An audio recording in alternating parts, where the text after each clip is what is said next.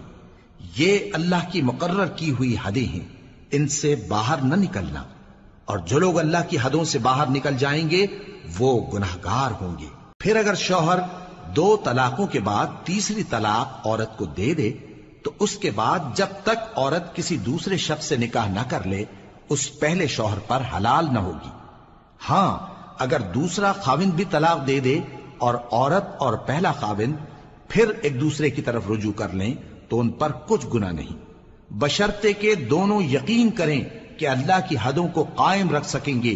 اور یہ اللہ کی حدیں ہیں، ان کو وہ ان لوگوں کے لیے بیان فرماتا ہے جو علم رکھتے ہیں۔ اور جب تم عورتوں کو 2 دفعہ طلاق دے چکو اور ان کی عدت پوری ہو جائے تو انہیں یا تو حسن سلوک سے نکاح میں رہنے دو